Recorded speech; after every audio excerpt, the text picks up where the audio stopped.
Hey, what's going on everyone? In this video, I'll be talking about the relationship between alcohol and Crohn's disease, and I'll be sharing some of my own experiences that I have consuming alcohol while living with an autoimmune disease. Obviously, if you can avoid alcohol, that's so much better off for your health, but if you're like me and you definitely enjoy a drink from time to time, then fear not, because there are options out there, and hopefully in this video, I'll share some of them with you. So I'm clearly not a doctor, and most doctors would probably tell you that alcohol is no good for anyone with Crohn's or IBD. But I think someone that's rational will understand that alcohol is such a big part of our lives and we have to kind of make sacrifices at times, sure.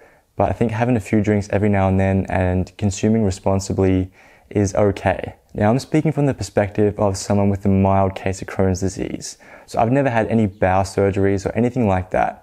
So I guess my experiences are going to be so much different from everyone else's. So just keep that in mind throughout this video. One of the biggest worries I first had when I was diagnosed with Crohn's disease at age 17 was that I was never going to be able to drink. And I've proved to myself that if I do it in a safe way and in moderation, then it is possible. And anyone living in Australia knows that the drinking culture here is massive. So it was a major concern for me that I might not be a part of that. So now that I am 21, there have been countless nights of excessive drinking. So I'm talking like 10, 15 standards here, which might be a lot or might not be very much to you. But in my case, I would kind of count that as a big session. And no matter what happened, every single one of those nights, I'm either diarrheaing so hard or I'm chucking my guts up. So there's no middle ground in my case. So this was more common when I was like 18 and 19, as that tends to happen when you're younger and you can drink for the first time. But these days I've gotten a lot better at handling my alcohol and I definitely know when to stop. But then again, I already know that there's going to be so many nights in the future where I'm going to get absolutely plastered, but it's so important to minimize that and still drink responsibly. I will also add that if I'm having a flare-up, then I definitely won't drink at all, as that's probably the worst possible thing I could do, and trust me, it's not worth it for the sake of a few beers. So now that the basis is out of the way, what's the best liquor of choice for Crohn's patients?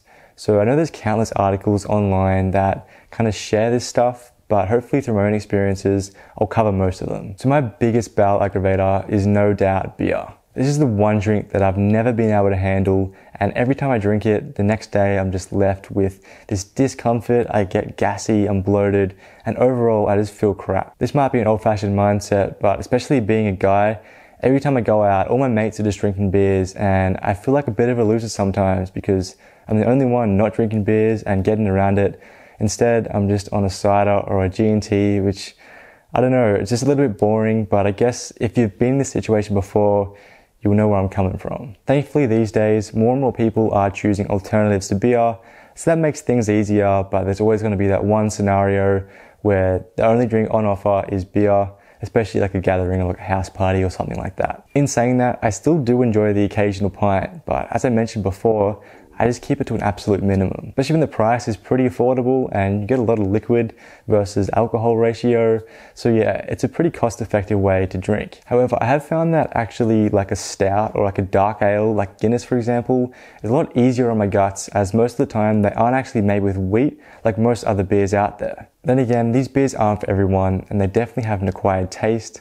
But in my case, I definitely see myself drinking them in the years to come. So onto cider now. And cider is one of those alcohols that I never ever overconsume, as I found that once I get to 4 pints, it's almost a guaranteed vomit.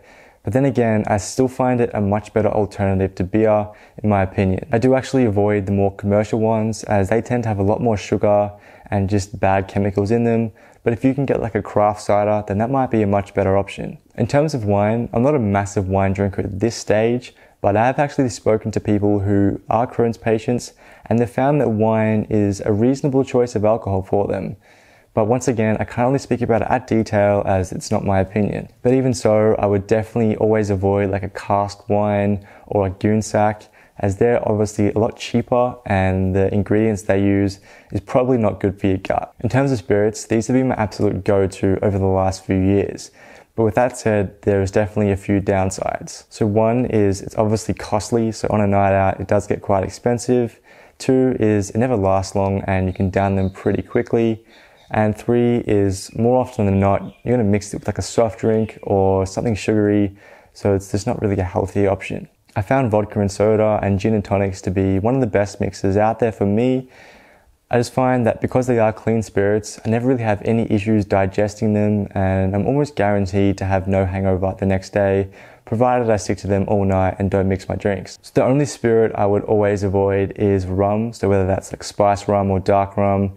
That's actually made from sugarcane, which is actually really taxing on your gut. But then again, if it's just like one shot or like a tiny mix, then I'll consider it, but mostly I'll skip out altogether. So I hope that gives you a better insight into how I consume alcohol as someone living with Crohn's disease. It's definitely not an ideal situation to be in, and as I said at the start of this video, if you can avoid alcohol, then that's much better off for your health.